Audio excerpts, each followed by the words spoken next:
एक समय गोरखनाथ जी ने देखा कि स्वामी रामानंद जी काशी में वैष्णव पंथ का ज्यादा प्रचार कर रहे हैं और नाथ पंथ सिकुड़ता जा रहा है। इसीलिए गोरखनाथ स्वामी रामानंद जी के साथ गोष्ठी के लिए काशी शहर में आते हैं। स्वामी रामानंद जी, जो काशी शहर के प्रसिद्ध संत थे और वेदों के मर्मज्ञ ज्ञाता माने जाते थे, उन्होंने अपने 1400 ऋषि शिष्य बना रखे थे और ज्ञान प्रचार के लिए भी उन्हें जगह जगह भेजते थे। उस समय कबीर परमेश्वर जी ने स्वामी रामानंद जी को अपना गुरु धारण कर रखा था। वैसे तो कबीर परमात्मा जी को किसी को भी गुरु बनाने की आवश्यकता नहीं थी, परंतु कबीर परमात्मा इस बात से परिचित थे कि आगे आने वाले समय में लोग ये सवाल उठाएंगे कि कबीर ने भी तो गुरु नहीं बनाया था, इसलिए गुरु बनाने की कोई आवश्यकता नहीं है। इस बात को ध्यान में रखते हुए कबीर प्रभु ने स्वामी रामानंद जी को अपना गुरु बनाने की लीला की। एक दिन स्वामी रामानंद जी के आश्रम में गोरखनाथ जी का एक सेवक उनसे मिलने के लिए गया। उस समय स्वामी रामानंद जी आश्रम में अपने शिष्यों को ज्ञान उपदेश दे रहे थे। अलख निरंजन स्वामी जी। राम राम नाथ जी। स्वामी जी, हमारे नाथ जी बहुत पहुंचे हुए सिद्ध पुरुष हैं। वो आपके साथ ज्ञान गोष्ठी करना चाहते हैं, इसलिए मैं आपको अपने गुरु जी के आदेश अनुसार आमंत्रित करने आया हूँ। उन्होंने कहा है कि ज्ञान चर्चा में जो भी विजयी होगा वह अपने शिष्यों समेत जीतने वाले का शिष्य बनेगा। ये कहकर गोरखनाथ जी का शिष्य वहां से चला जाता है। गोष्ठी की बात सुनकर स्वामी रामानंद जी बहुत चिंतित हो जाते हैं, क्योंकि वे इस बात से परिचित थे कि ये नाथ परंपरा वाले साधु सिद्धि युक्त होते हैं और इन सिद्धियों को देखकर जनता उनको विजयी घोषित कर देगी, जिससे ज्ञान चर्चा का मूल उद्देश्य पूरा नहीं होगा और उस नाथ जी का मुझे शिष्य बनना पड़ेगा। स्वामी रामानंद जी ये सोच ही रहे थे कि तभी 12 वर्षीय कबीर साहिब जी आश्रम में प्रवेश करते हैं। प्रणाम गुरुदेव।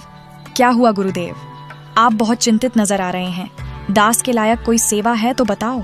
हे कबीर जी, कोई नाथ जी आए थे और उन्होंने स्वामी जी के साथ गोष्ठी करने को कहा है कि जो गोष्ठी के लिए नहीं आएगा तो वो हारा माना जाएगा, और दूसरी शर्त ये रखी है कि जो हार जाएगा वह जीतने वाले का सह अनुयायी शिष्य बनेगा।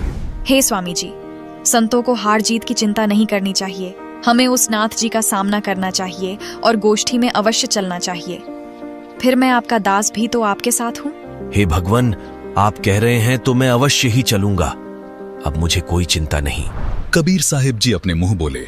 गुरुजी स्वामी रामानंद जी के साथ ज्ञान गोष्ठी में जाने के लिए तैयार होते हैं। वो वैष्णव पंथी वेशभूषा पहन लेते हैं, माथे पर तिलक, गले में तुलसी की लकड़ी की माला, टोपी, झोली, सिक्का व एक फावड़ी।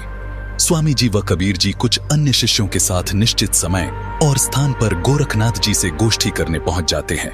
गंगा नदी से 500 फुट की दूरी पर गोरखनाथ उच्च आसन पर बैठे दिखाई देते हैं और बगल में 7 फुट ऊंचा त्रिशूल भी जमीन में गड़ा दिखाई देता है और स्वामी जी के लिए भी आसन लगा दिखाई देता है। आ गए रामानंद जी।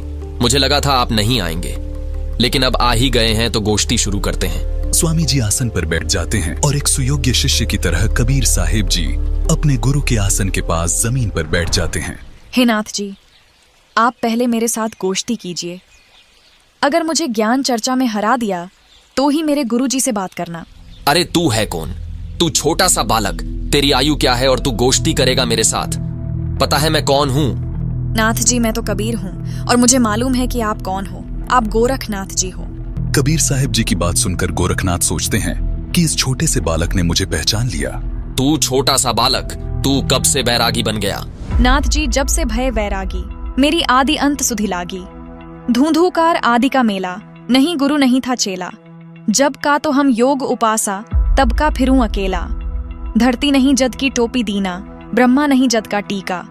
शिव शंकर से योगी न थे, जद का झोली शिका। द्वापर को हम करी फावड़ी, त्रेता को हम दंडा। सतयुग मेरी फिरी दुहाई, कलयुग फिरो नो खंडा। गुरु के वचन साधु की संगत, अजर अमर घर पाया। कहें कबीर सुनो हो गोरख, मैं सबको तत्व लखाया। हे गोरखनाथ जी, जब कोई सृष्टि नहीं थी तब मैं अनामी लोक में था।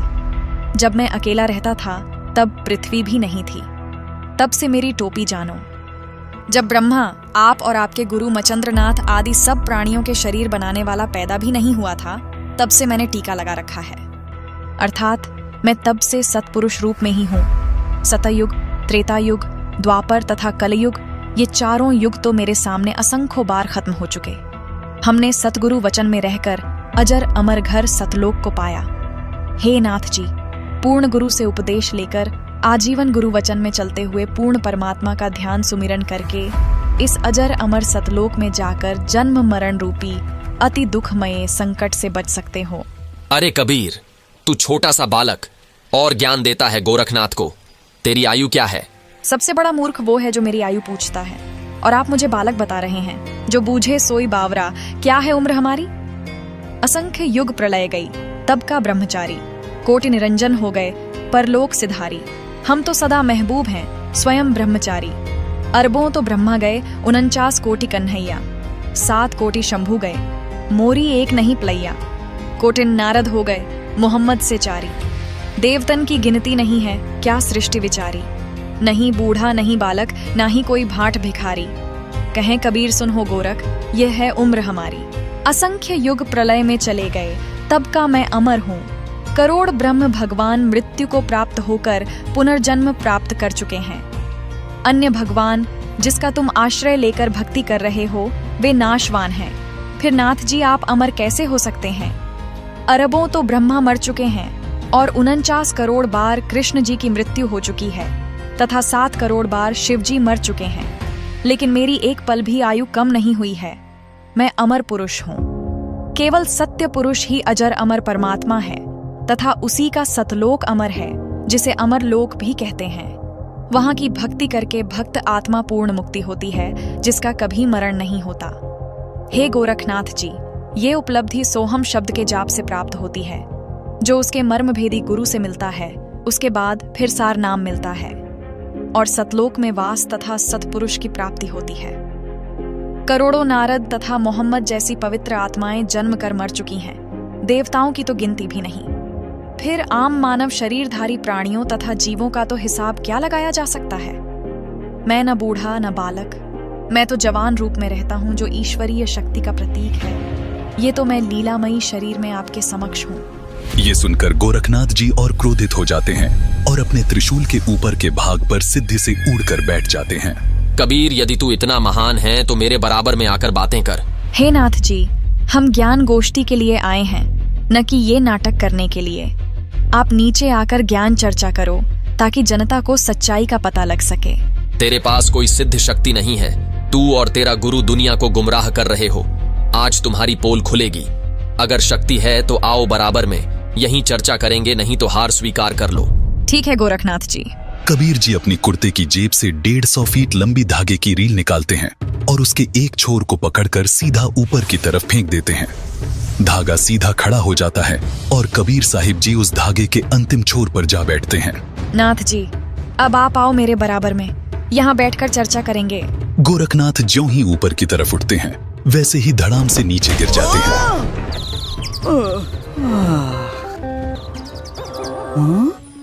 हे कबीर जी, कृपया नीचे आ जाइए और अपने दास पर दया करके अपना परिचय दीजिए। आप कौन शक्ति हैं और किस लोक से आए हैं? हे गोरखनाथ जी, मैं तो अवगत स्थान सतलोक से आया हूँ। मैं तो स्वयं शक्ति से बालक रूप बनाकर काशी में एक लहर तारा तालाब में कमल के फूल पर प्रकट हुआ, जहाँ से नीरू नीमा नामक जुलाहा दंपति मुझे अपने घर ले आए। मेरे कोई माता पिता नहीं है, न ही मेरी कोई पत्नी है, और जो उस परमात्मा का वास्तविक नाम है वही कबीर नाम मेरा है। आपका ज्योति स्वरूप, जिसे आप अलख निरंजन कहते हो, वो ब्रह्म भी मेरा ही जाप करता है। मैं सतनाम का जाप करने वाले साधक को प्राप्त होता हूँ। मेरा शरीर हाड़ चाम का बना हुआ नहीं है।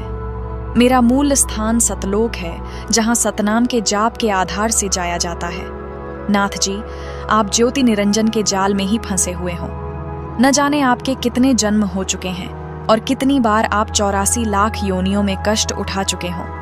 यदि आप मेरी शरण में नहीं आते तो आपकी 4 युगों की भक्ति को काल कलयुग में नष्ट कर देता है। हे कबीर जी, मुझे आपकी बात पर विश्वास हो गया है, लेकिन मैं आपकी एक परीक्षा लेना चाहता हूँ। मैं दरिया में डुबकी लगाऊंगा। यदि आप मुझे खोज लोगे तो मैं आपका शिष्य बन जाऊंगा।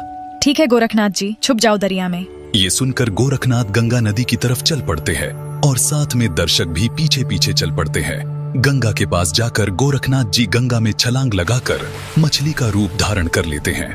कबीर परमात्मा भी गोरखनाथ जी के बाद गंगा दरिया में डुबकी लगा देते हैं और सैकड़ों मछलियों के बीच गोरखनाथ को पकड़कर तथा उनका असली रूप बनाकर उन्हें किनारे पर ले आते हैं। इस प्रकार गोरखनाथ जी ने कबीर साहिब जी को पूर्ण परमात्मा स्वीकार किया और उनके शिष्य बने तथा कबीर साहिब जी से भक्ति प्राप्त की।